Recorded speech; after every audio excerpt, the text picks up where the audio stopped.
Bluffs Savings Bank, you still get personalized customer service. We have identity-safe checking with LifeLock, identity theft protection. You get personal mortgage lending to fit your needs now and in the future. You get business banking with the latest technology because saving you time saves you money. At Council Bluffs Savings Bank, you get people who answer when you call and local employees who are actively involved in our community. Council Bluffs Savings Bank, hometown banking the way it used to be. To the flag of the United States of America and to the republic for which it stands, one nation, under God, indivisible, with liberty and justice for all.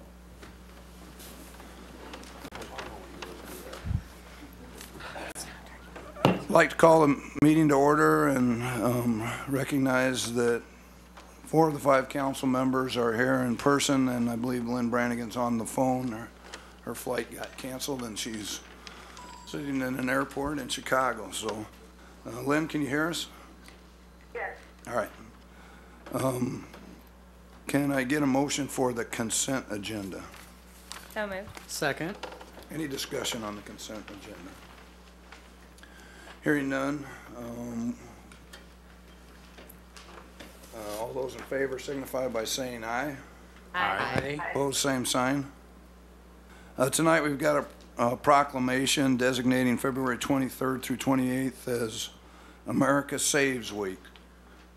City of Council Bluffs, Iowa, Office of the Mayor proclamation. Whereas personal and household savings is fundamental to America's stability and vitality, and whereas adequate emergency savings, retirement funds, and safe debt-income ratios are critical components of personal financial security, and whereas America Saves is a national social marketing campaign to persuade, encourage, and motivate Americans to take financial action in building wealth through saving money and reducing debt, therefore I, Matt Walsh, Mayor of the City of Council Bluffs, does hereby proclaim February 23rd through 28th as America Saves Week in the City of Council Bluffs, and encourages residents to take positive action during America Saves Week, witness hereof with my signature and the seal of the City of Council Bluffs. In speaking to this gentleman, I told him that my numbers aren't 100% accurate, but they're pretty close, in that I'd heard that 75% of Americans over 65 have less than $1,000 saved towards their retirement, and that does not bode well for retirees in America that would have to live solely off their Social Security. So the intent of that is to, at a time in life when people can start developing a savings plan to do so. Public hearings. This is the time and the place for a public hearing is advertised on the matter of Resolution 15-52 approving the mayor's budget ending June 30th, 2016. Is proof of publication on file? It is on file. Have any written protests been received? None received.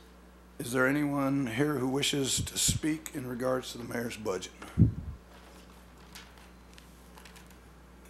Is there a motion from the council? Made a Second. Discussion. we had a discussion earlier at the study session to continue the public hearing to next week. The expressed concern was that the budget had not been posted anyplace online, so that the general public did not have a good opportunity to review it in any degree of depth. And it's difficult to have a public hearing on something as significant as the budget unless it's widely available to the public. So that request was made to continue the public hearing and not take action on the budget at this time.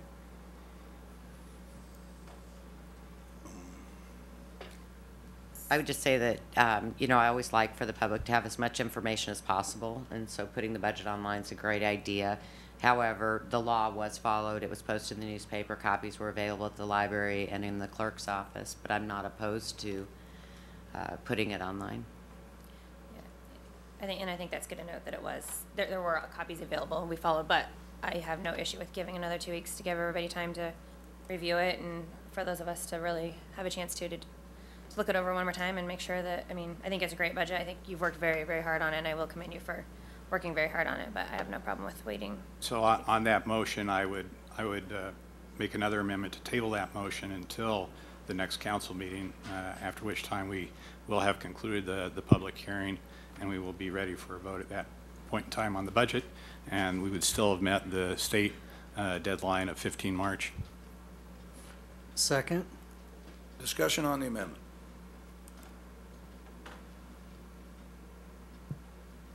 All those in favor signify by saying aye. Aye. And Lynn, couldn't tell how you voted?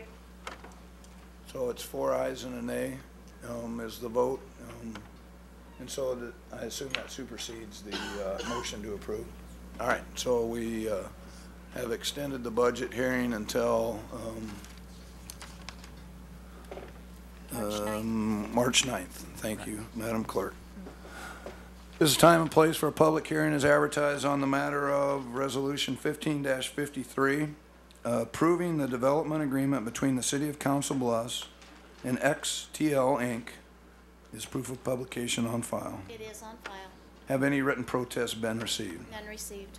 Are there any oral protests to this matter, or anyone in general that wants to speak in regards to this matter? I'm sorry. Kenneth, can you give your name and address for the record, please? Mr. Mayor and council members, my name is Kenneth Garrett. I'm the CFO of XTL, and that is 3200 South 70th Street, Philadelphia, PA. And first I want to say that I travel a great deal, and we've worked with a lot of communities around the country, and I would say that the support, reception, and professionalism that we have experienced in Council Bluffs is second to none. We are excited about the project. We are excited about being part of the community, but I think even more so excited about being part of the community at large, beyond just the kind of economics that we plan to bring to the community, beyond the jobs. So we are excited, and if there are any questions about the agreement, I'd be more than pleased to address those at this time. Kenneth, I just wanted to be sure that something that I had wanted to see in the development agreement, and I think had been discussed in earlier meetings, that I'd like to see the development agreement state that the property will always remain real property and there wouldn't be a move by the company to have it deemed as equipment. And I think that was something we had discussed early on in the process, and you're okay with that? Yes, I mean, from my perspective, I mean, I'm not the tax assessor for this area, but there's shelving, which is valued at $11 million, and then there's the building itself. And the combination of that would bring the assessed value of $27 million at a minimum. And we would stipulate that XTL would never challenge that, and that as long as we are around and we're part of the city here, that we would never look at a value of less than $27 million to be assessed on that property. So whatever language the council would like to kind of frame, we would be more than willing to look at that and sign that. Thank you. Very good. Good. Thank you. And thank you again for your support and the hard work that you guys are putting on this project. Thank you very much. Thank you for the additional detail. That was very helpful. Anybody else wishing to address this particular issue? And then, is there a motion from the council that would capture that? Yeah, I'd make a motion that we approve the development agreement with an amendment that would add the language that the building will always be considered real property and not equipment. I'd second that. Discussion. Again, I think that all the parties to this have done an excellent job of mapping out the long-term financial impact as well as the costs. There's always a business risk and a certain amount of cost that has to be accepted and factored into that risk. And I think that you, as well as the Community Development Department, have done a good job of showing how this makes long-term good sense for the city. both in terms of, I don't think solely in terms of assessed value. I think in terms of jobs and bringing quality improvement to the city. And I think that you are going to provide us with a remarkable and lasting landmark that we will be known for perhaps a little bit better than the bridge art just up the street. So my congratulations to you gentlemen for all your hard work. Any other discussion?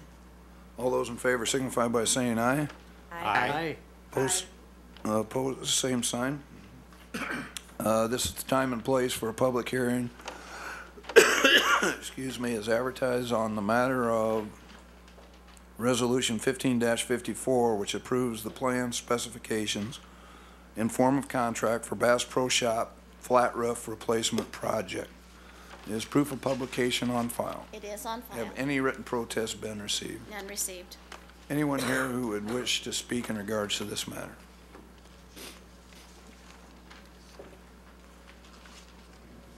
Don Angeroth, 10 Stubblefield Drive. I got just a couple questions. Is this roof being redesigned or just simply replaced? I believe both is probably a fair assessment. It was not, I don't know that redesigned, but installed, re-engineered is probably the right term. So they're changing the shape or the layout of it? The way the contractor installed it was not in compliance with the specifications. And Originally? it did not hold up, and so. Okay, so then the new one's supposed to be done to the past specifications? Yeah, exactly. Okay. So then basically you just replacing it and having it done right? Exactly, on the installer's dime. So then I got the question as to why you paid an engineering firm $750,000 to look at this. If it's just basically being taken off and put back on there right, why did you have that other additional expense? For one reason, the installer did not agree with the fact that they had installed it incorrectly. Okay. And at this, I assume you're not having the same guy put it back on. I honestly don't know the right answer to that, so I'm not gonna. Oh, okay. Okay. I did ask at the study session whether or not the cost of that engineering factored in the overall project cost that was fully reimbursable by the city's insurance, and I was told at that time that it was part of it. So my understanding then is that the city is not paying anything and using any tax dollars, so this is fully reimbursable through insurance proceeds. Right there. Okay, thank you. Anyone else from the audience who wishes to speak to this matter? Do we have a motion? Is there a motion? Motion to approve. Second. Discussion. All those in favor signify by saying aye. Aye. Opposed, same sign. This time and place for a public hearing is advertised on the matter of Resolution 15-55, approving the plan specifications and form of contract for the 2014 hail damage to City Hall and roof replacement project. Is proof of publication on file? It is on file. Have any written protests been received? None received. Is there anyone who wishes to address the council in regards to this? Is there a motion? Motion to approve the resolution. Second. Discussion. All those in favor signify by saying aye. Aye. Opposed, same sign. This is time and place for a public hearing is advertised on the matter of Resolution 15-56, granting final plat approval of a one-lot minor subdivision to be known as Camping World, Second Edition. Is proof of publication on file? It is on file. Have any written protests been received? None received. Anyone here who wishes to speak in regards to this matter? Seeing none, what's the council's pleasure? Move for approval of the resolution. Second. Discussion. All those in favor signify by saying aye. Aye. Opposed, same sign. This time and place for a public hearing is advertised on the matter of ordinances amending Title V sewers and Title II Revenue and Finance. Chapter 2.08.050 Fees and Charges in the Schedule of Fees is authorized in Title V, and a resolution authorizing the one-time transfer of local option sales tax. F subcategory 1, Ordinance 6228, amending Title II, Revenue and Finance, Chapter 2.08, Schedule of Fees, by amending Section 2.08.050. And then F subcategory 2, Ordinance 6227, amending Title V, Sewers, Chapter 5.0, Definitions and Abbreviations, and Chapter 5.10, General Restrictions, by amending the Sections 5.05.010, 5.05.020, 5.10.040, 5.10.080, 5.10.110, 5.10.120, and 5.10150.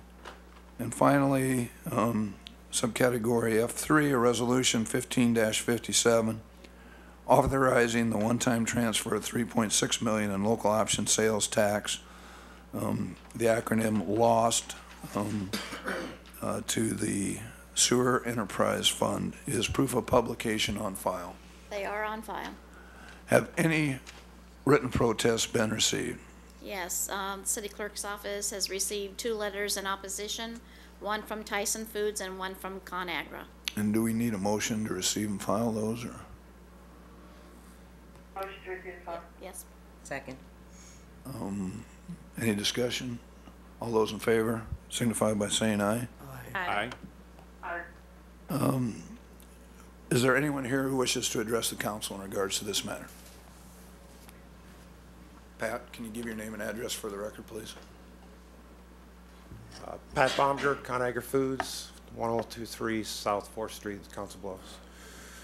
So with this resolution, when we look at our budget, we have about 850 employees in our plant here in Council Bluffs, and we have competition both internally and externally from our company, but biggest internally.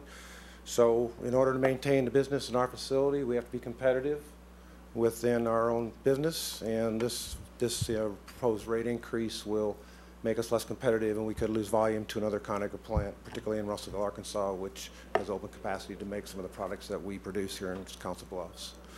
So this impact has over $500,000 of impact to our budget in the 5th year from where we're at right now. So it is quite an increase, and it will, we haven't had a lot of time for planning to plan this into our budgets, and so we asked the council to look at extending the amount of time for implementation. We want to be good corporate citizens, good community servants of the community, and be part of the community, but we feel like this rate increase is too drastic over too short of a time. Anybody have questions for Pat? Just quickly, how much information have you been provided as to the structure of the rate increases, the basis for them, the engineering information that went into the recommendations, so that you could have your chemists and engineers look at those? So really all I've seen is the rate proposal for the different tiers. So I mean, I don't even know what all these ordinances, if it's been amended from the information that I have. I haven't pulled off the website, but basically it was a tier sheet. So I wasn't really aware of this until the last couple of weeks, so we haven't had a lot of time to, look at our budgets and plan for it. So if I'm hearing your prior comments correctly, what you're saying is this may well impact corporate decisions on whether or not capacity would be shifted elsewhere. Is that a nice word for jobs? Could have an impact on the jobs in the Council Bluffs plant, yes. We have a great group of employees, come to work hard every day, and we would hate to see those jobs lost in this community. You said about 850 jobs? Yes. Current? Yeah, that's what we have right now, 850 employees. Okay. Thank you. Any other questions for Pat? Thank you. Anybody else?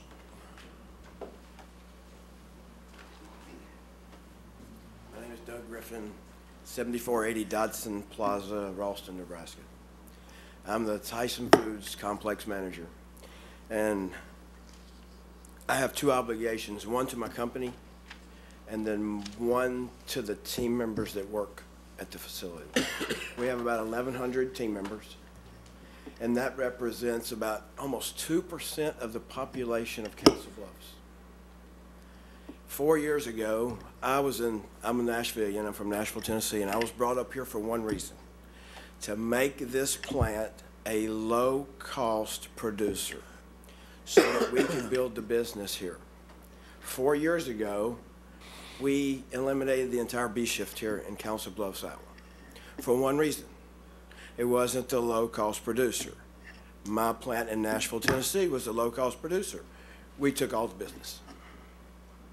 My job was to come up here and build it back up, just like we did there. Now, all of a sudden, almost a 500% increase in our rate is really going to put a damper on that.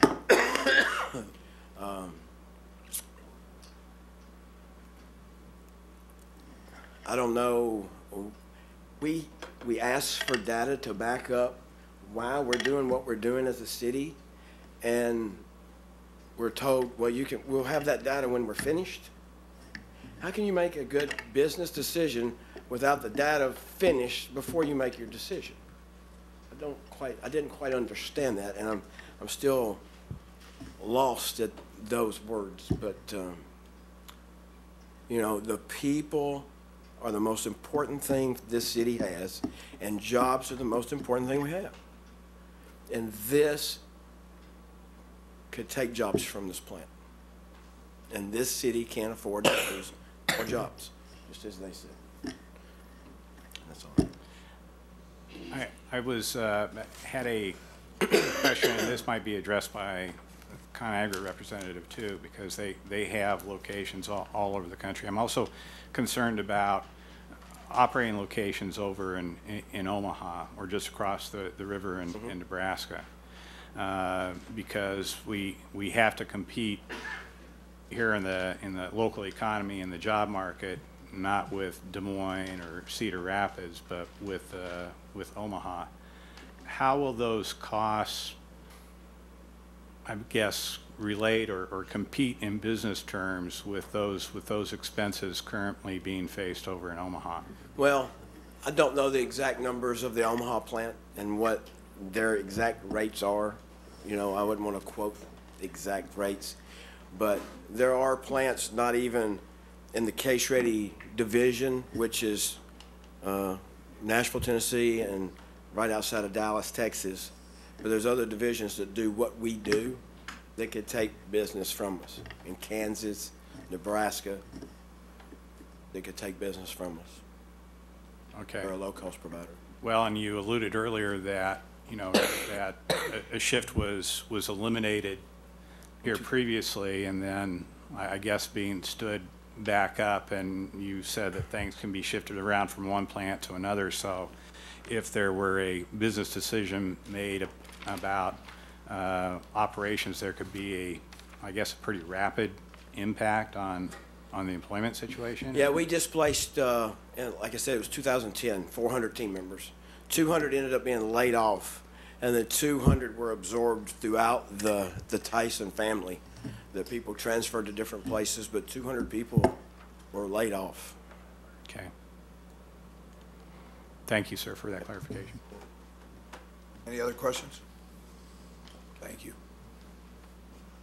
Anybody else wish to discuss this? Chris, can you give your name and address for the record? Chris Kircher, 15715 California Street, Omaha, Nebraska. Just to build on what Pat said, you know, we've had a very good relationship here in Council Bluffs with the city. We're very committed to the community. We'd like to figure out a way to discuss possibly other options. I think that clearly this is a difficult situation facing the city, and we get that. But as we look at what this would do, and we haven't had a great deal of time to process the information and do a lot of in-depth research on it, but it's clear that, you know, we're looking at something more than a 350% increase over 5 years. And within 5 years, we're talking about $500,000 additional each year that we'll be paying. And those kind of costs, as Pat mentioned, really do have an impact on the business. So we'd like to continue to be a good citizen and a partner with Council Bluffs, but we're hopeful that we can figure out another way to approach this. Thank you. Thank you. Any questions for Chris?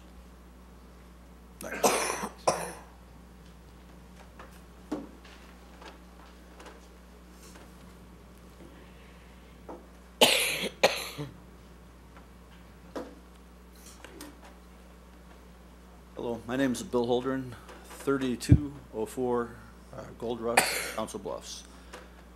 I'm part two, the second plant from Tyson.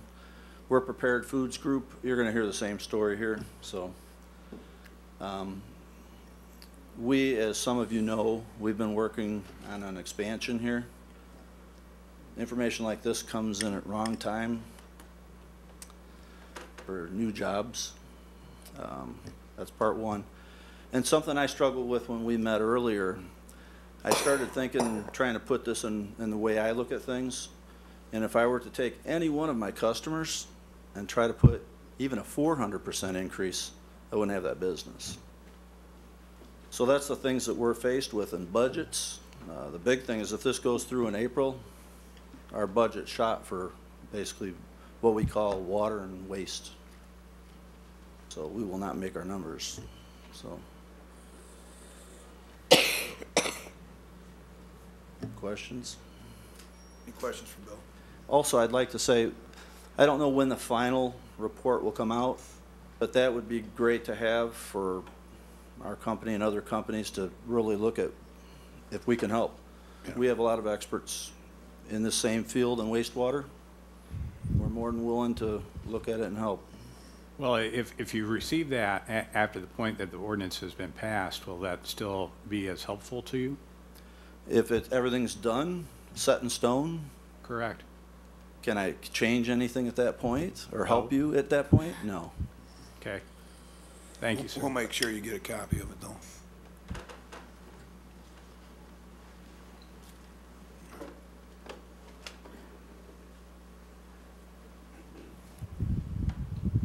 My name is Anthony Wenzel. Address is 1107 West College Street, Boonville, Mississippi. I'm the Environmental Health and Safety Director for Plumrose. Like myself, we work in the meat industry. We have 2 processing facilities in Council Bluff. We love this town. Is one of the reasons we built a new facility here in 2012. We was able to bring 138 jobs into the community. And having gone through a new building program, one of the things you look at is utilities costs. When you design a facility, you try to estimate the amount of time it's going to take to pay back that facility. And it is reasonable and understandable to understand that utilities costs do rise over a period of time. You can anticipate some increases. I think one of the things that's caught us and other businesses off guard was the amount and the timing. And again, when you're talking about growth, companies such as Tyson and ConAgra, you're not just talking about regional. The small amount of information that we did receive showed statistics from mostly places in Iowa. But as national companies, they're looking at utilities cost across the United States, and we did too. And one of the things that attracted us here was the reasonable utility cost. Now, it's not the least amount that we pay, and it's certainly not the most. I will say, at least in our company, once that 500%, 400, 500% increase goes into effect, it will be the most that we do pay on our utilities cost in any of our facilities across the country. And a lot of things that we're seeing in other municipalities is that they've lost so many companies that they've got the infrastructure there to support more, but they've had to pass a cost increase to the residents because they don't have the industry there to support it. I think one thing it'd be interesting, and I would encourage you to look into, I don't know what went in, to the full extent of the surveys that were done, but consider the potential growth increase and what kind of the significant increase could have on future growth of Council Bluff. It's a good town, solid workforce. I think I agree with my colleagues that we want to keep it that way. So I appreciate your consideration in that. Any questions? Thank you. Gary?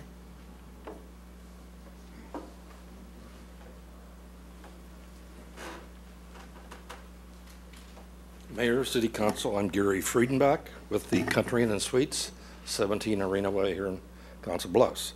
First of all, I want to put on the record that I'm always violently opposed to tax increases and fees such as this. But most important, what I'm hearing on the street, when I'm reading in the newspaper, you're singling out certain industries, certain businesses, and having the 400% increase over a period of 5 years is just unheard of. Nobody has told me how the usage is calculated. I got 14 months of my own here. Nobody can tell me how the usage is calculated for starters. But bottom line is, I don't like our industry, the hotel industry, being singled out for these huge increases. You're going to drive business out of this town. If our costs go up, what do we have to do? We got to raise rates. Pretty simple. You start raising rates, business goes down. So Gary, to answer one of your questions is how it's calculated. I'm sorry. I'm sorry, I thought you were done and I was going to answer some of your questions. How it's calculated is they use off summertime months, because how they calculate it is based on your water usage, and they don't use the summertime months because that's typically when people are using their lawn irrigation systems to determine how much or to keep their yards green. And so we don't use those months, we discount those months and then annualize during the test period of how much water is used. I can't remember exactly what your other question was. As far as singling people out, I guess was it. And I don't think we've singled anybody out.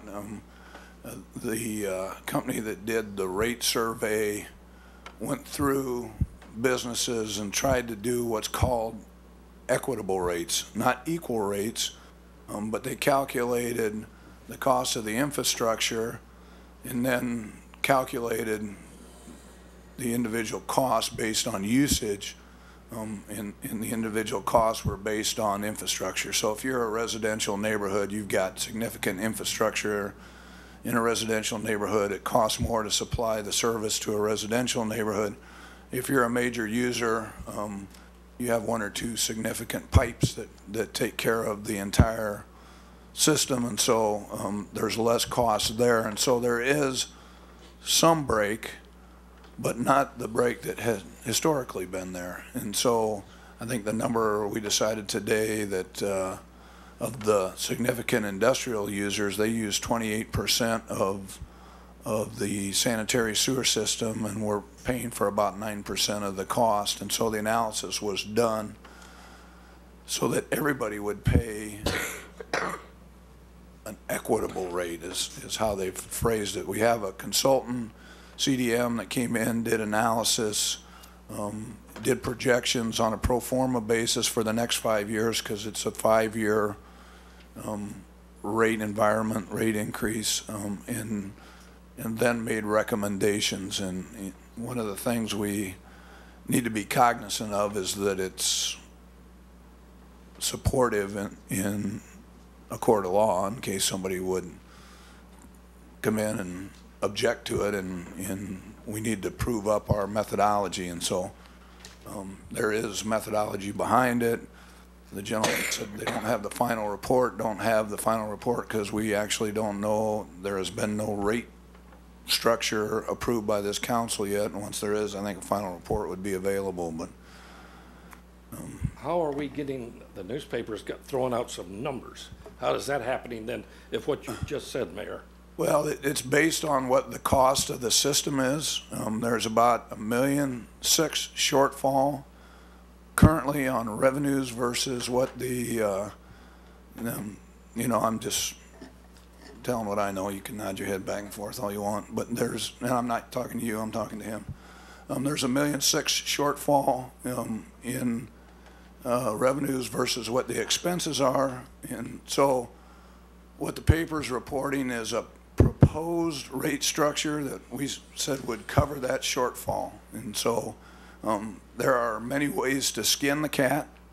We could dramatically increase residential, keep the commercial lower.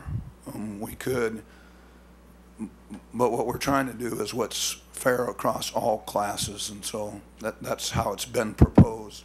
And so that's what you're seeing in the paper. Council hasn't voted yet on what that rate structure is, and so this is the proposed structure that can or cannot be, that will or will not be changed by the council. So, one more comment, Mayor, if I may. You made the statement minutes ago that the sewer usage is tied to the water usage. Take away some summer months and things like that. Yeah. I've got 14 months here, and I got 14 different percentiles from sewer usage to water usage. So that doesn't hold much water, what you said. no pun intended. Pardon, sir? Doesn't hold much water, no pun intended. Play on words. You know, that's, I defer you to Public Works Director, because I honestly, that's my understanding of how they calculate it, is they eliminate those summer months when It's not people being are. calculated that way. Yeah. That's a fact. Thank you.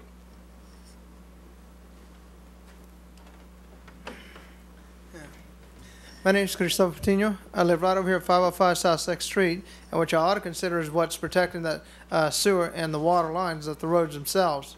Because right down here off of 6th Street, down by the plant, you've got a sinkhole deep enough to drop a front tire of a rig into it and get it stuck. On parts of Broadway, it's starting to get pretty bad too. So I might want to consider that as well. There's a few other streets around the side that are getting pretty bad. So if you want to protect them, make sure you get those roads repaved. Just take them all the way down to Mother Earth once you get that sewage in the plumbing. You want it done right, do it right the first time. Get it all the way down there so that way it's all done at once. Thank you.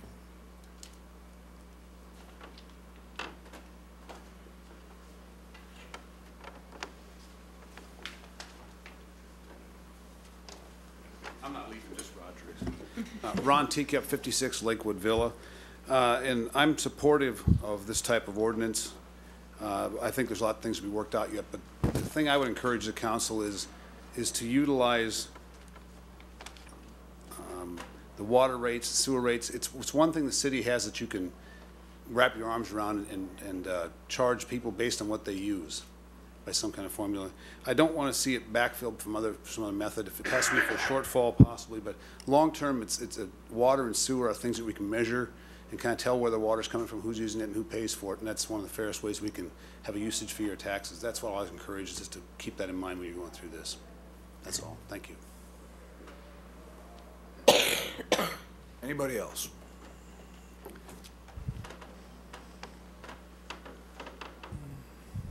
Don Angroth, 10 Stubblefield Drive. Where does this 1% option sales tax come in that was supposed to take care of all this sewer stuff? It's debatable, I guess. The 1 cent sales tax was supposed to be for, in my mind, capital improvement for infrastructure of the city's sewer collection system. And so is operating and maintenance capital improvement? I don't believe that it is. That said, we are, the third section of this includes using $3.6 million of the local option sales tax, which would delay the severity of the implementation, and I use that word cautiously because I understand it's severe. But rather than have to implement it 100% today, they are voting one time only to put $3.6 million in. I think all you need to do is drive our streets and say that we need money for streets. And so if we spend all that local option sales tax, as the gentleman said, we need to take care of our streets too. If we use all the local option sales tax for operating and maintenance of our sewer system, we lose a significant amount of revenue that goes towards the streets. We collect about $9.4 million, if I remember the budget right, in local option sales tax, and that's what we're projecting to collect. And the reason we have $3.6 million to put towards this project is in 2011, which was the flood year, we didn't spend any because we were too busy fighting the flood, and it didn't make much sense to start digging up streets and sewers during that flood process. So we have money left over from 2011 is where the $3.6 million comes. And if the capital improvement, as you're referring to it, was completed about 5 years ago, what have you been doing with this $9 million for the last 5 years? Well, the capital improvement was not completed 5 years ago. The sewer separation was completed 5 years ago, which is the combination of sanitary and storm sewers. Right. Again, I think all you have to do is drive around the streets and find that the streets are in need of repair. And so that capital improvement requirement will never go away. It goes on into perpetuity. Streets have a life expectancy, and that sales tax goes for the streets. So once again, I would ask, over the last 5 years, what have you been doing? I haven't seen that much street work, I guess, or repair work. I've seen a lot of patching that doesn't stand up. What you need to do, Don, is go up east of South First. That whole section has been done. Go down to Wynwood Circle. That whole section has been done. Go to pump stations, and those pump stations have been done. So we're spending the money. It's not that we're hoarding it, and it's not that there's a huge amount out there that is unaccounted for. Again, we can spend it here, we can spend it there. If we don't pay for the operating and maintenance with a sewer fee, it's what's called an enterprise. It is its own separate business, just like the garbage refuge is. And people get a garbage fee because not everybody uses the garbage, not everybody uses the sanitary sewer system. Some people have septic tanks. They don't pay a sewer fee. And so it's the enterprise is to support its own operating and maintenance. In theory, it probably should also support the capital improvement associated with that. We've been using the 1 cent sales tax to pay the capital. So at some time in the future, if there was a need for additional capital improvement of that system, then they would have access to that 1% again? It consistently goes into the capital improvement. It does not go into the operating and maintenance. Okay. And just to clarify for purposes of the public and the audience, I reviewed today Iowa Code section 384.38, and it talks about how a enterprise fund for sewers is ordinarily maintained, and it addresses that operating funds from that enterprise fund can be used to finance improvements, extensions, and ongoing maintenance activities. So. Well, and that's exactly what I said, that it can be, but it's not being used. The local 1 cent sales ops tax is being used to perform that function. If we want to use the sewer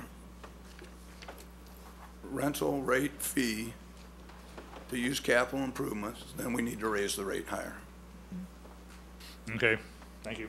Because there's not enough money there to do it today. And we're not proposing that. We're proposing to use the 1 cent sales tax, and again, I know it sounds somewhat ludicrous to those people that are looking at this significant pay increase, but keep the rates as low as possible.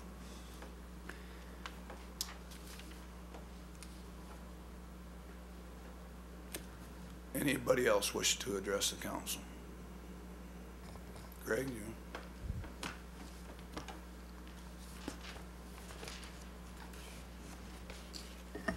Greg Reeder, Public Works Director, 209 Pearl.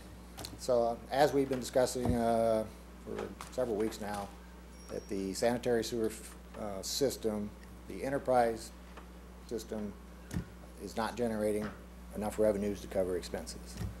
Just a reminder that the enterprise system that we're talking about, the sewer system, is primarily there to fund operation and maintenance, not capital. As the mayor has pointed out, that in general, our capital budgets throughout the city are funded other sources, primarily local option sales tax. So the sewer rates that we generate are intended to cover primarily operation and maintenance of the sewer system.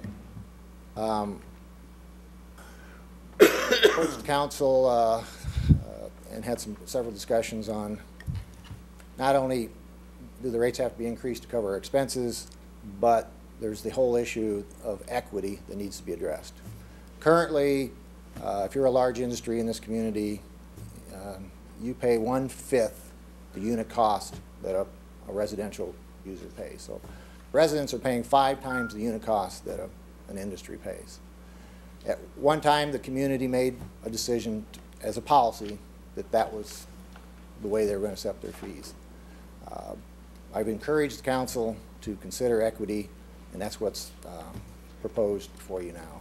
It's an equitable rate structure where every payer is assigned their share of the cost, and it represents their true cost of providing the service. I understand it's a dramatic change, and that's why we've implemented over 5 years, and it's also why the council has suggested, and what's being proposed is that we do a one-time infusion of $3.6 million in local option sales tax to allow those increases to be graduated over a 5-year period. One of the unique things, I guess, from our perspective as a city, the sewer system is an enterprise system, so it's a fee-based system. We don't take property taxes to cover the expense of the operation. I suppose we could, but we all know there's no property tax available. There's no excess property tax that we can divert to sewers to keep the rates low. So as far as there's been some discussion about the local option sales tax, and I just want to throw out a few items regarding how we fund capital and what those needs are. If you take the replacement cost of all of our street sewers and storm sewers and sanitary sewers in the city, it's about $1.34 billion value. That's the replacement cost of our infrastructure system. The average, we have 57% of our streets in the city that are over 30 years old, and 39% of our streets are over 50 years old. So we have a very, very old infrastructure. 41% of our sanitary sewers are 50 years or older. We have a tremendous need on a capital aspect to replace our sewers. We currently, if you assume that we have $9 million in local option sales tax, that equates to about, what is it, I think it's about $9 million, it's $1,000 a foot to replace a street sewer and storm sanitary sewer, $1,000 a foot. We need to be replacing at least 10 miles of street every year.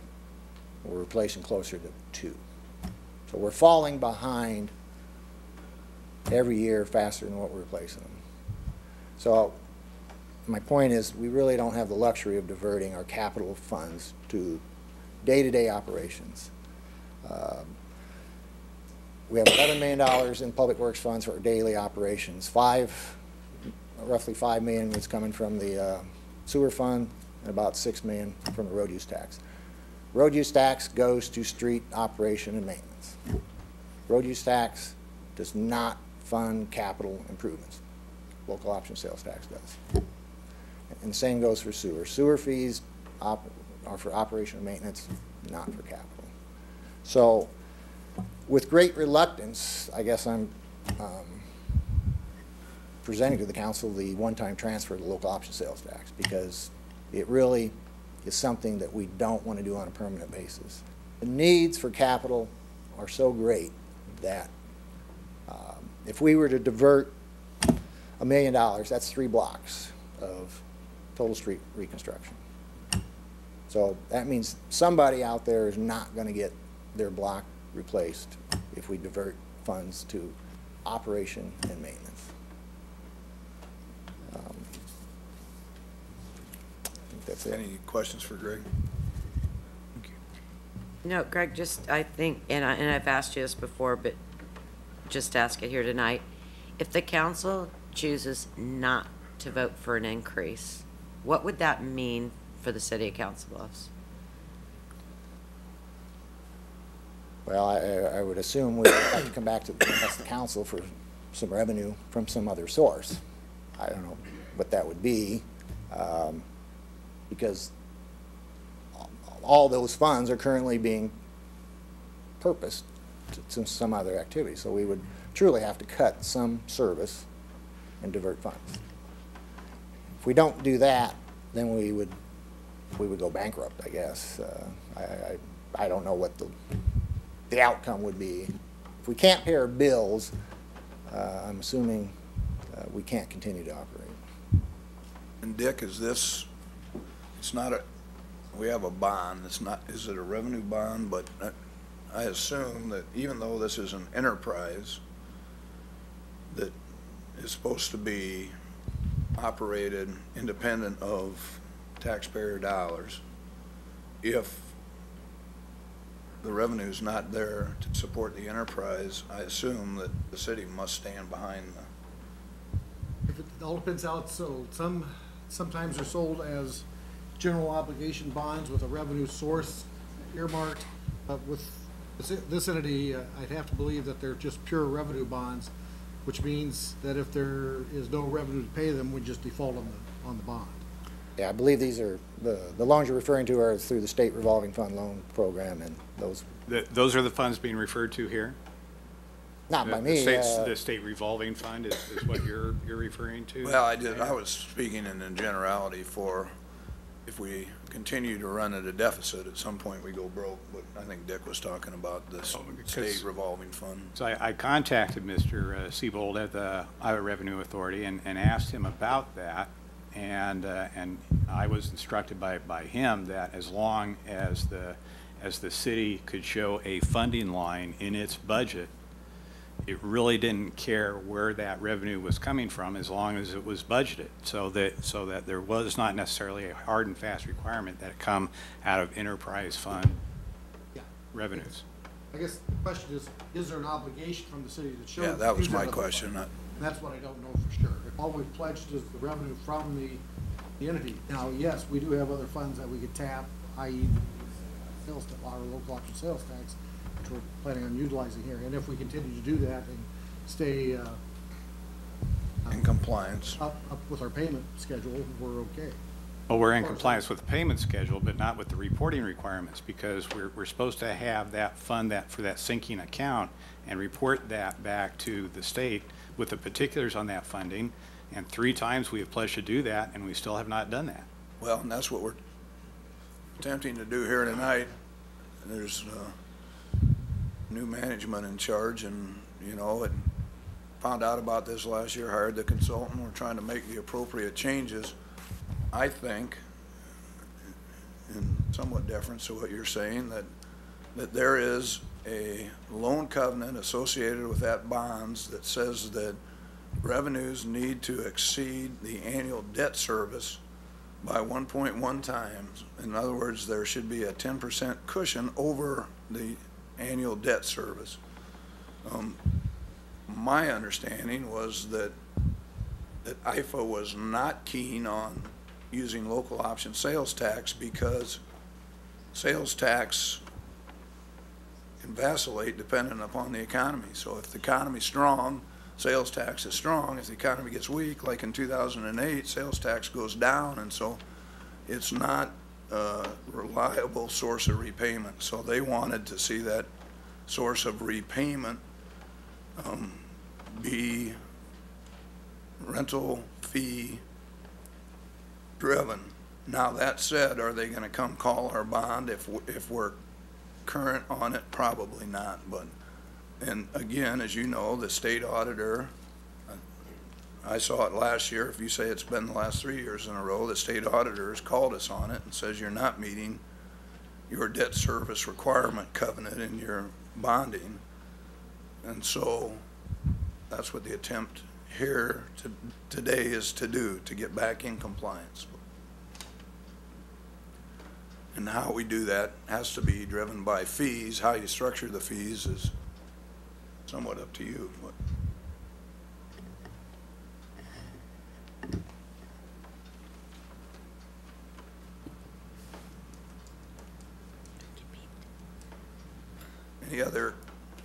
Anyone else wish to address the council? Is there a motion? Yes, please. You bet.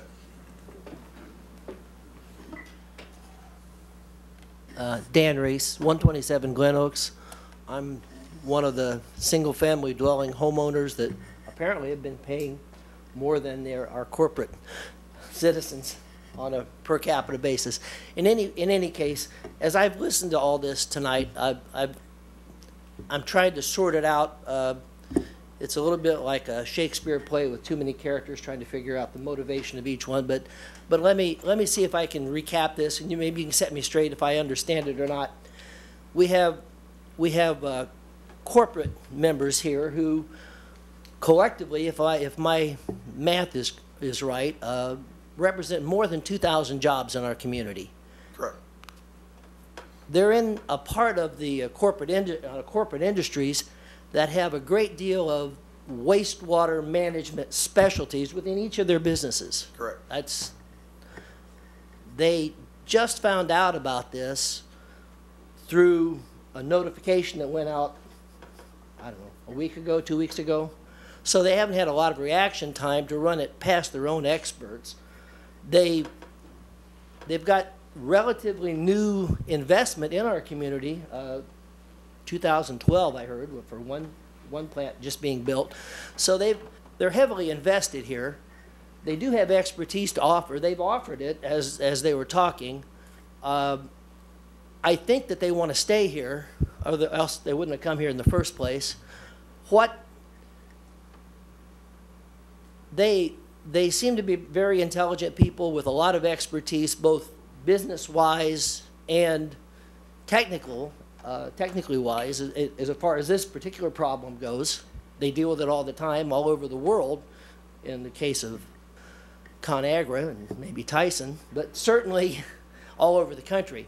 So they haven't had a chance to put their heads together and maybe work with our own experts that we have on the city payroll. I would be interested to hear what they would have to say if there was time for them to actually put their task force together with our own experts and say, well, how can we address this? Because they've listened to the same thing I have, and I bet you they have a pretty good idea what the issues are by now. Is that true, gentlemen? Well, and just and I understand how we got into trouble. I get to muddy the water a little bit, I don't know we're in trouble. We are the lowest cost producer, no higher than third lowest, depending on the flow of particular users in the entire state of Iowa. The last fee increase we took was 2005. That was a 5-year rate increase. For a variety of reasons, we didn't raise it in 2010, and frankly, we should have. We were able to sustain 5 years without a rate increase from the fact we had reserves and the fact that we sold a farm where we used to put the sludge, which is the residual of the sewer treatment plant. We spread it out over the farm field. We sold that to a developer, and so we got some revenue for that. And so we're able to sustain, and frankly, we waited too long. And so the issue is that we've been spending more than we take in, and this year we will go negative.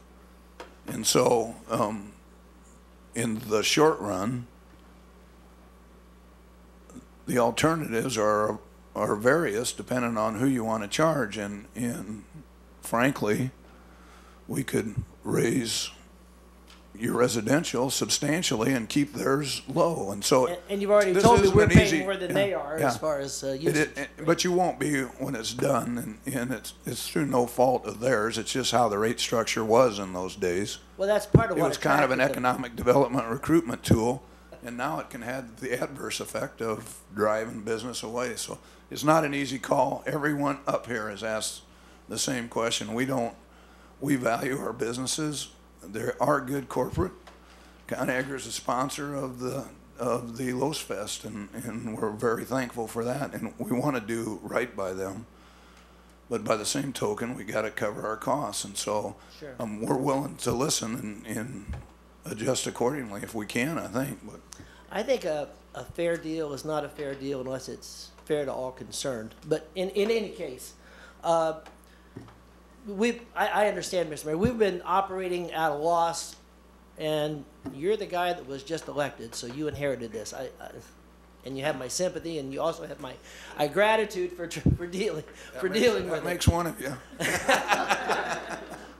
The thing I was puzzling with and figuring out if there's some way there could be some synergy developed to line things up for some sort of a solution. This obviously I would like to, as a person who actually worked for a company that made a profit. I mean, during my work, I'd like to see our enterprise services run where the operating revenue met the operating expenses. That's sort of the world I lived in for 30 years, and it just seems intuitively obvious to me, but I've come to believe that people in various forms of government don't necessarily see it that way. In any case, and we've been fortunate, and we've gotten a nice ride for a few years because we sold off some capital assets and then used that money for operating expense. I get that. And I'm sure we won't do it anymore because we won't have any more sludge farms to sell. Fresh out, and fresh is not the right term. But that's just, thank you for clarifying that for me, and I would hope that maybe this could be at least moved a little bit to see if our corporate friends with their expertise would like to somehow help us figure out some efficiencies or some things that might be done to sort of get us past this tight spot, and then actually, find some engineering and financial solutions that maybe we haven't thought of yet and haven't put on the table yet. Thank you. Thank you.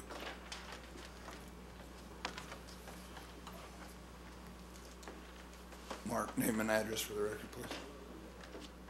Mark Hansen, 110 Highclere. The more I listen to this, everyone says, well, why is it unfair that, the residents are paying more than the commercial and everything back and forth here? And fact is, when we look at property tax and everything else, everyone's always taxed at different rates here.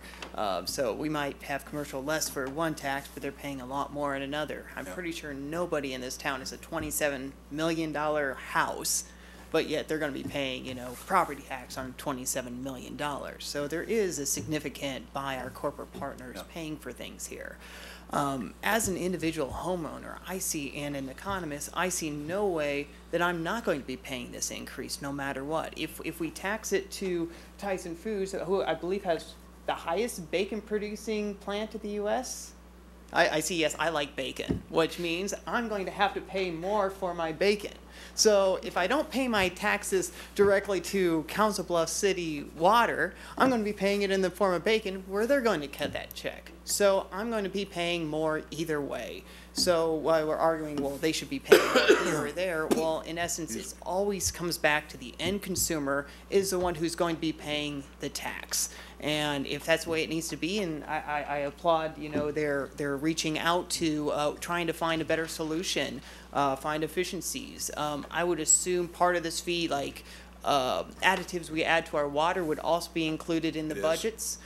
So I was just reading, England just did a study today that adding fluoride, which I believe we still do in this city, actually is a huge cause of depression and obesity in England. Yeah, now obviously jury's still out, it's worth a research, but it might be one of those things of saying, you know what, this is a cost we could cut to help keep these costs for our sewers down. And I think there's plenty of room to find other solutions out there, and if I got to pay for it either way, it's why rush it? You know, keep the same scale up, just scale it up, find it, and then work from there when everyone knows this is a problem now, instead of having it called last second for us. Thank you. Thank you. Glad to know that it's not my lack of willpower, it's fluoride. Only one time up on the public hearings. All right. You've had your time, thank you. Jeff, name and address for the record, or? My name is Jeff Jorgensen. I live at 201 Shaley Circle here in Council Bluffs. I was listening to some of these gentlemen here, especially Tyson Foods, express some concern with jobs, with this rate increase maybe costing some jobs. I don't believe they stress the importance of how that works. I used to work for Farmland Foods and for a number of years, and I can tell you right now, they could be slaughtering hogs in the daytime, and that night they'll have equipment movers come in and move that equipment out, and that plant will be gone in a very, very short time. When they hint at the possibility of losing jobs here in Council Bluffs, they are serious. When that decision is made, it happens overnight. I'm just going to stress that to you right now. I certainly understand they're serious.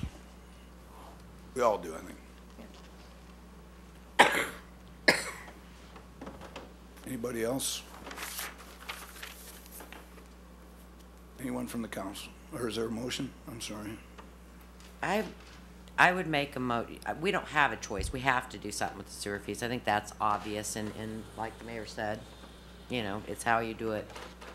So I guess I would start with F1 on the schedule of fees, and I would make a motion that we adopt that with one change, and that's that we start that on July 1, beginning of the fiscal year.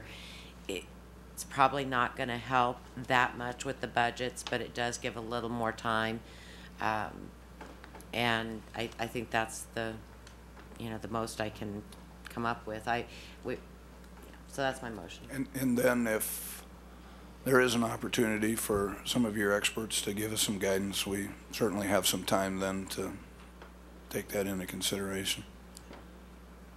And I'll second that, because that was my concern all along, was that I do realize, especially corporate, you have budget set already, and for us to make this change, and just expect it to go right into, it's going to impact, and we knew that, and we've spoken with Greg about it. Unfortunately, it has to happen at some point, but I like the idea of at least giving you guys a few more months to try to work this through. So I think that's a great idea, Sharon. I'd second that. The intent is to still approve the resolution on the third reading at the next council meeting?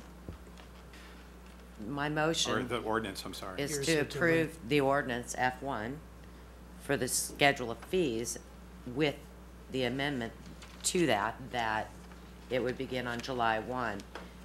And again, I was going to discuss it further once we got into discussion. I was just putting the motion out there in the window. Okay, yeah, I just wanted to clarify the motion. So discussion now? Yep. Okay. We have a motion and a second. Any discussion? I don't think that there's anyone in this room. I don't know there's not anybody up here that wants to do this. It was really a surprise to me when it came forward just how dire it was. That there isn't the option of just saying, no, we're not going to raise anybody's fee. And so then it came down to who, how do you do it? Where do you place that? I would have liked to have had a year out to be able to give businesses a chance to budget for that. It appears that that's not one of the options because we're going to be running in the negative. So I would really appreciate any assistance that the corporations could bring forward with their professionals that could make a change in this before the start date of July 1, and I'm hoping that, giving a little more time there, that it could assist. But I also can't allow the taxpayers to be left in a position of operating at a negative balance and having to deal with what do we do then. I don't think we can use the lost taxes indefinitely for that. The original proposal would have used none of it. But again, it was such an extreme increase, and I know it still is. At least we could use some of it for that, but we can't do that indefinitely. We have to have the money for the maintenance, or the replacement for the capital, and not to be used for operations. Regarding the July 1st implementation, I think that's a good idea, bearing in mind the system goes broke if we don't raise more money. It's a fee-based system. What do people mean by that? It has to sink or swim on its own. It's like it's a government business, if you will. We don't use any other money. Property tax doesn't pay for it. It's a service. So how are we going to keep the system working? I don't think there's anyone here who wants the sewer system to stop working. Think about it for a moment. You know, delaying it a few months, I think that is the most we can do, bearing in mind that, remember, the homeowner isn't getting $3.6 million of local option sales tax money being used as a cushion to, I recognize it's a massive increase for the 6 largest users are the ones that go up 400 or 500%. The vast majority of other businesses, they do go up a lot more than residential, but they don't go up 500%. I want that to be clear. But homeowners aren't getting, so of the homeowners who are the ones who are primarily shopping and paying the sales tax, they're going to be subsidizing $3.6 million over 5 years to cushion the blow. They're not getting that. So I don't see this as unfair. I see it as us doing everything we possibly can to be reasonable, but at the same time, I can't look in the eye some, a widow on Social Security or working family and tell them, you need to pay 5 times more per cubic gallon of water you use than the largest users among us. We'll have to double their bill. And if we're going to worry about, it's tough. I don't like to see anybody's fees go up, but if I have to choose between the widow and Social Security or the large business that can price it in, you can choose not to buy bacon. I think it's fantastic as well, but you need water. You can't choose not to have water. You got to have sewer if you have water. And it's as fair a deal as we can do. I commend the mayor on this issue. I 100% agree with him. I think he's rather courageous, and he's doing the right thing, and I support him on this. I'm going to have to vote against this. I was concerned about it at the last city council session. I said I wanted to see the budget numbers when they came out so I could have a better informed position on where we've been and where I think we're heading. And those numbers tend to unfortunately strengthen my concerns, not allay them. It was discussed earlier that our largest employers had not yet seen the data, that they would not be provided the report from CDM Smith, the contractor that was hired, until after the ordinance was passed and had become law. I was somewhat shocked when I heard that today. This is kind of reminiscent of Nancy Pelosi saying that we have to pass the bill in order to know what's in the bill. If we cannot validate that data in advance, then I'm really questioning what sort of impact that this is going to have upon our community's largest employers. And I'm also concerned about the financial report. And I see the budget numbers, but when we're told by the state auditor's office that we are not supplying them with the types of auditing reports that they wish to see for these sorts of funds, my concern gets turned up somewhat. There's really no surprise in this request for revenue or for a rate increase. More than a year ago, in the budget submission for 2015, our financial officer wrote that he was concerned about our ability to bring in revenues to the city, and we needed to start looking at things such as the sewer fees. That was over a year ago. At the study session, it was discussed, and it's been discussed again in the current budget proposal, that there's different ways to look at increasing city revenues that are coming in overall. And at the end of the day, I'm concerned that this is really what it's all about, not the operating costs for this enterprise fund, but overall city revenues. Now, when I looked at the budget, you know, we talked about overall expenses, and when you add the entire operating budget for public works, everything that includes street, sewers, and levies, you add all that together and you compare it up against the three primary sources of revenue. That's the road use tax, the sewer rate, and the lost or the local option sales tax that this community has been paying for a long time. When you add those three sources up, we still take in more than our public works budget. So how is it that we are losing money and we're in the red? And that target for when we were going to enter the red has changed 3 times over the past year, keeps on moving back. So I'm really kind of questioning the numbers here. And when anybody in the government starts talking to you about equity and fairness, you better start running. Well, some pretty ludicrous statements. I'm sorry. I'm sorry. This financial state auditor for many years has recognized the city of Council Bluffs for excellence in financial reporting. And for you to allude that we are not providing correct reporting to the state auditor is totally incorrect. The city of Council Bluffs put together a budget based on initial rate proposals that would balance the enterprise fund for sewers.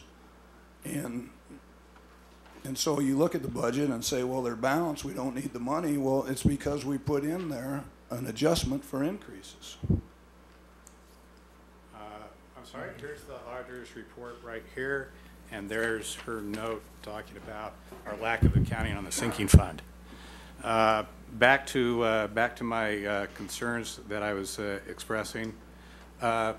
When we talk about equity and fairness, you know, we provide all sorts of breaks to specific tax-paying entities all the time. On tonight's agenda, we discuss rather expensive tax incentive being provided to a business that will have financial payback over the long term. But those tax incentives, those breaks on rates to particular taxpayers are adjusted for market realities because our tax laws are messed up. In this particular instance, taxpayers have been paying local option sales tax for a long time, and that's why the sewer rates in this city are as low as they have been. And so this is a common reoccurring theme where Mr. Ringenberg throws something my way and says, here it is right here. So for the people at home, financial condition. At June 30th, 2014, the city had a deficit balance of $91,975 in the Special Revenue Levy Certification Improvement Fund. Has nothing to do with sanitary sewer. The city should investigate alternatives to eliminate this deficit and to return the fund to a sound financial position. $145 million budget. We're talking about $91,975. The response from the city's finance director at the time, this fund was established in late June of 2014 after the city had been approved for a state grant of incremental state sales tax revenue for flood mitigation efforts. Again, nothing to do with sanitary sewer. Funding for the improvements will come from revenues cited above and from local option sales tax revenue. In the future, periodic transfers from the special revenue city local option sales tax fund will be made to supplement the state sales tax revenue for the cost of the efforts. In fiscal year 2014, the first expense of the city incurred was paid on June 24th of 14. The payment in accrued accounts payable on June 30th gave rise to the deficit balance. In future years, revenue and transfers will be made throughout the year to mitigate the likelihood of a fund balance at the end of the year. has nothing to do with sanitary sewers. You throw it my way and say, there it is. So there it is back at you. If anybody would like to see a copy of the full report and the portion that he didn't read, I'll be happy to send that to you. That's the portion you gave reach me. Read the portion you gave me, so thank you very much. No, I'm sorry. It says right here under 4F14 and 4H14, we're not providing the reports on the sinking account back to the state. Never have. That's not what you gave me, so.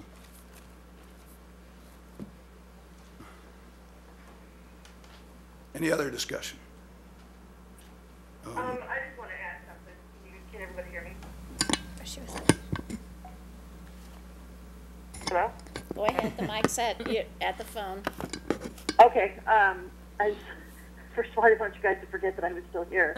But I just want to say that you know, this is not a pleasant situation for anybody. And the fact that there was no increase 5 years ago and there should have been, that really doesn't make this more palatable at this particular time. What happened 30 years ago to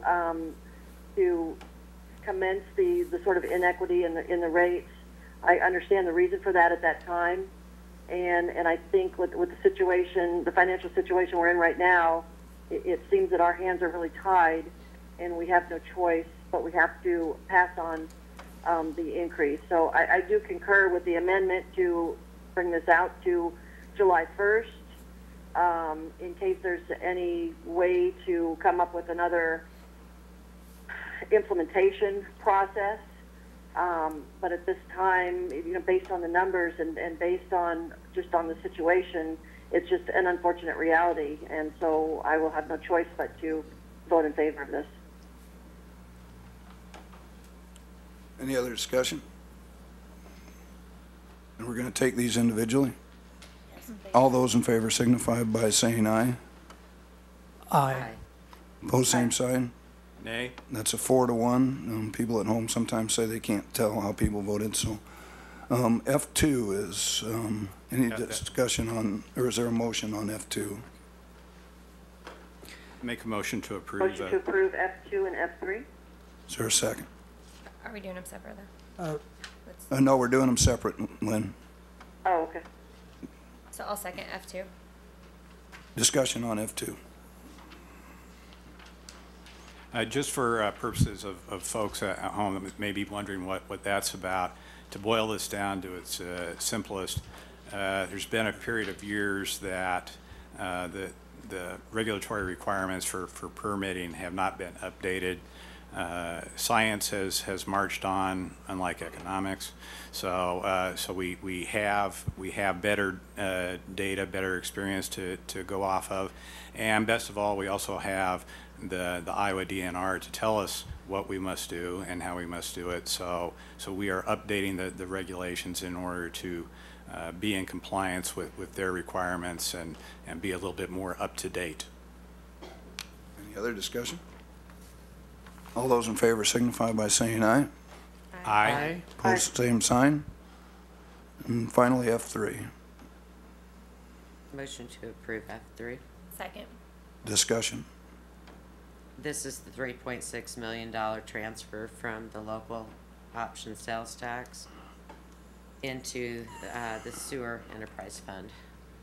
And if I may, speaking for myself, I would love to hear other opportunities of possible other ways that maybe by July 1st things could be done. But for me, the deal breaker is to the residents aren't going to pay more than business.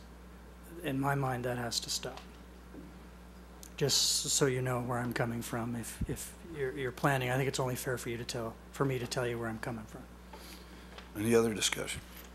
And we're doing this by resolution, so this can also be changed subsequently by Resolution, yes. if necessary. That's correct. Hearing no other further discussion, all those in favor signify by saying aye. Aye. Aye. Opposed, same sign. I'd echo what Councilman Watson said. Please, if you have ideas, get them to us. We're very receptive to those ideas. So, And thank you to those of you that did come tonight. That was helpful to hear from each of you, so thank you for coming. Madam Clerk? Ordinance on third reading, ordinance 6225, amending the zoning map as adopted by reference in section 15.02.040 by rezoning the north 66 feet of lots 13 and 14 and all of lots 1 through 8 inclusive and all of lots 19 through 28 inclusive, the vacated alleys adjoining said lots, all in Block 93, Railroad Edition, and the east half of vacated 20th Avenue right-of-way abutting Block 93, between the south row line of 28th Avenue and the north row line of relocated 29th Avenue, all in Railroad Edition, from R3 low-density multifamily residential district to C2 commercial district as defined in Chapter 15.15. Motion to approve. Second. Discussion. All those in favor signify by saying aye. Aye. Opposed, same sign. Resolutions, Resolution 15-58, authorizing changes to be assigned to positions of the Information Technology Department. Motion to approve. Second. Discussion, please. Hearing none, all those in favor signify by saying aye. Aye. Opposed, same sign. Resolution 15-59, authorizing the mayor to sign a grant award letter of agreement with the Iowa West Foundation to provide financial assistance to rehabilitate the Broadway Park building. Second. Discussion. All those in favor signify by saying aye. Aye. Opposed, same sign. Resolution 15-60, authorizing the mayor to sign a grant award letter of agreement with the Iowa West Foundation to provide financial assistance for the MAC Entertainment attraction. Motion to approve. Second. Discussion. All those in favor signify by saying aye. Aye. Opposed, same sign. Resolution 15-61, authorizing the mayor to sign a grant award letter of agreement with the Iowa West Foundation to provide financial assistance for the Return to Fairmont Park project. Motion to approve. Second. Discussion. This adds yet another fantastic donation to restoring Fairmont Park. In this case, the Iowa West Foundation would be giving about 10% of the total amount of money that's been allocated to this project. About 20%'s come from a state grant, and it looks like about 100,000's come from Noon Rotary, and 625,000 is planned over 2 years from the taxpayers. It appears to me it's a fantastic use. So many people want to see our center park. It's an area where families can go and play, and see it be once again a place where people can go, and it can be a fantastic place. And so I commend the park department for putting together this package to be able to afford it, so that it's not all on the taxpayer, because we couldn't afford to do it. And I would like to publicly thank Iowa West for the third resolution in a row that we will approve. And they're all quality of life issues, so I applaud and thank Iowa West for being an integral and positive effect on our community. Don? Don Angeroff, 10 Stubblefield Drive. Is this that water deal up on top of where the lodge used to be? Is that what you're in reference to here? Yeah. Okay. Is part of this the widening of that road? I drove up there today, and if you're going to expect people up and back, that thing's pretty narrow for two vehicles to meet. It is, though. We'd have to raise taxes to do that more. We got to do it, a piece at a time as we can afford it. I agree with you. It needs to be wider, but like I say, we're dependent a lot on people giving money to us, because we just don't have it to do everything we want at once. I agree with you. It'd be nice to have the road wider, and I hope we can have some money in the. I mean, is that in the plans, or not at this time even? It depends. If you look back to the plan that's probably defunct from about '05, that the last plan I've heard of, maybe Last Fairmont Park master plan. yeah, it involved actually narrowing a lot of the roads, as I recall, and teardropping the ends of them. The idea being, rather than encouraging parking on the sides, make that smaller so you have less of a footprint. So you just have traffic going each direction, and you'd have Okay. parking and a turnaround so people don't Well, have to that would be back more like up on top where you have the roads up there, but, I mean, the one getting up to it, you aren't gonna be parking along there, so there's not enough room for two cars to meet comfortably. Fair enough, yep. But down by the East Lodge that you're referring to is an area where a teardrop could go, and I Yeah. hope someday we can afford it, because it would be fantastic. I think we can, we just gotta do it one step Now, is at a that gonna time. be right where the lodge was? Yes. So what's there now, that little platform stuff would be out of there and, All scraped out. All- The parking lot stays the same. okay. They'll use the existing parking. Now, is that gonna have some sort of a water recycling, or are you using fresh water and sewer all the time while that's running? Yeah, that's what I'm asking. I can't imagine it's recycling. I'm sure. It's got to I would imagine recycle. so, I mean, yeah. I'm sure we can get back and look into But it. then I you have to can't have imagine a we're big running- filtration system or something to recycle it, because you wouldn't want to splash those germs back on the kids. No, but we don't have anything in the city that I'm aware of that uses fresh water continuously. All of the Okay. systems reuse it somehow, chlorine for the things people are in. Yeah. Now, is this sort of like what they have on the other side of the river, where the spouts just shoot up every once in a while Like in Stinson a different Parker. pattern? Yes, but much larger than most of the ones across the river. Oh, okay. So if a kid Same stands concept. standing on it, it's going to raise him about 2 foot off the ground? No, they're just being more sarcasm, yes. Just wanted to clarify. I don't do sarcasm. Okay. sorry. Okay. Thank you. Thank you, Don. Any other discussion? All those in favor signify by saying aye. Aye. Pose same sign. Resolution 15-62, authorizing the redemption of outstanding general obligation bond series 2007A of the City of Council Bluffs, State of Iowa, dated May 1st, 2007, and directing notice be given. Motion to approve. Second. Any discussion? The mayor, on behalf of the, by and through the finance department, is calling early a couple bonds from, I believe, I guess the year would be in 2007, that were around thereabouts 4%. Some of them vary a little less. And we're able today to get them at, well, depending on the one, half or thereabouts. Really good saving on interest. And as interest rates go up, as the mayor mentioned earlier today, I'm looking for the data, but I think it was $400 and some thousand savings. And that's real money that, we'd otherwise be paying to bondholders in interest, and this is fantastic that the city keeps looking for ways to save money. I think it was like 443,000. Oh, thank you. Yeah, $443,483 saved.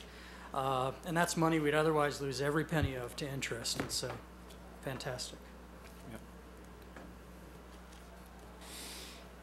Any other discussion? All those in favor signify by saying aye. Aye. Pose same sign.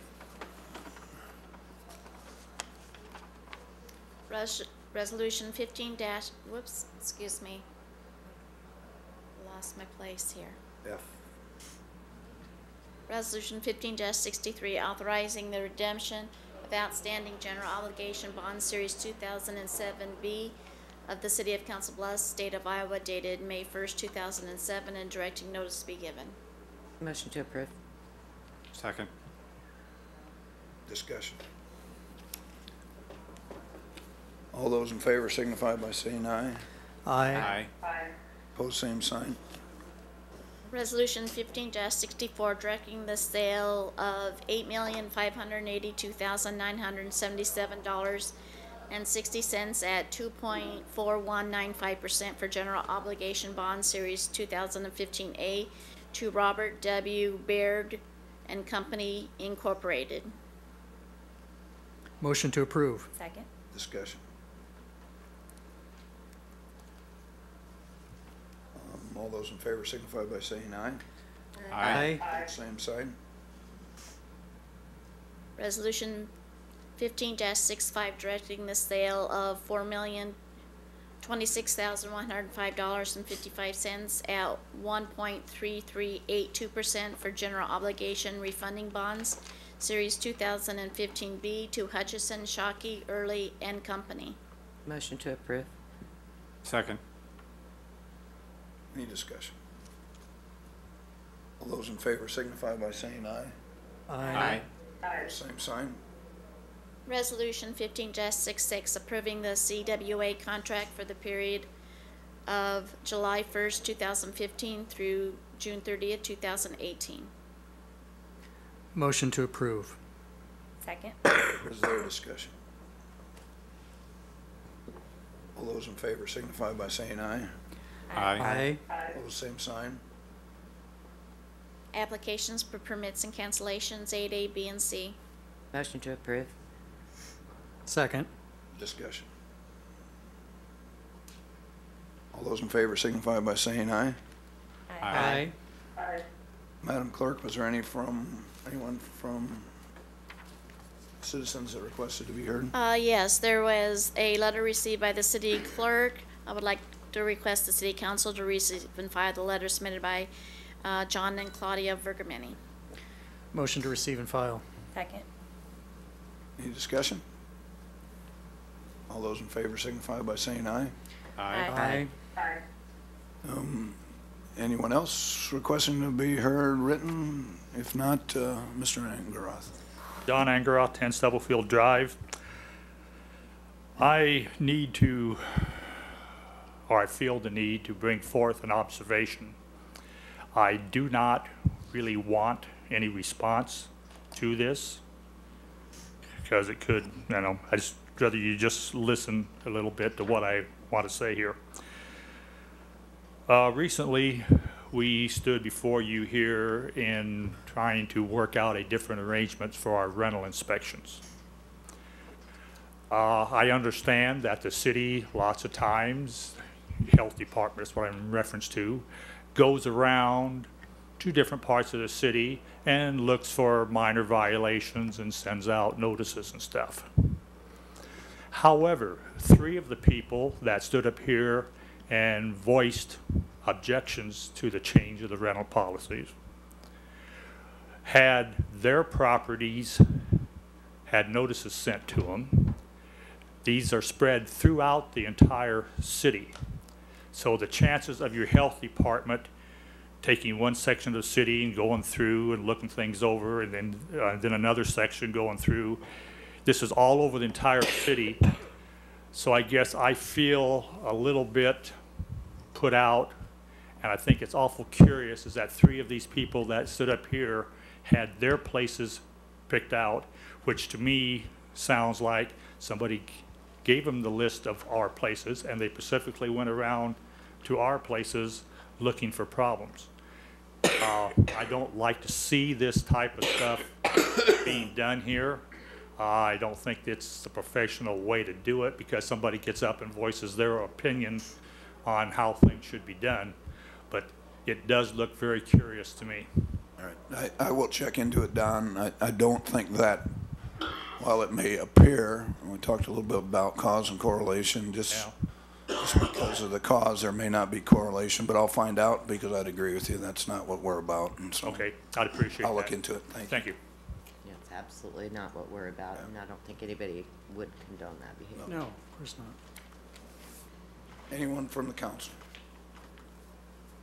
Well, the news reporter's already gone, and so I'll have to address that separately with them. But I did want an opportunity to address the newspaper article as it regarded the proposed development on Broadway next to the old bank building. The newspaper definitely misquoted me. You know, what I had said was, I did not know if we needed or could bear any more very low income housing being developed in downtown.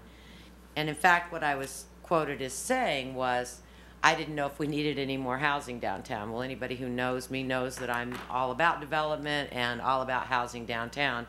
And unfortunately, now letters are coming in, things are being posted saying that we need market rate rent apartments downtown, and they think I'm against that. When actually that's what I said was, you know, I was just trying to get them to commit that it would be market rate rents. So I'll put that out there for those watching at home, and then I will talk to the nonprofit and maybe get them to quote me correctly on that one. And I'd concur that that's what I heard you say. It is I what watched you the said. video again just to That's make what you sure said. that that's what I said. It is what you said, and, you know, misquotes are so rare. I know, they are. Maybe I Anyone do else? sarcasm. If not, we're adjourned. I did. I would say watch that be 10 more. At Council Plus Savings Bank, you still get personalized customer service. We have identity-safe checking with LifeLock, identity theft protection. You get personal mortgage lending to fit your needs now and in the future. You get business banking with the latest technology because saving you time saves you money. At Council of Savings Bank, you get people who answer when you call and local employees who are actively involved in our community. Council Bluffs Savings Bank, hometown banking the way it used to be.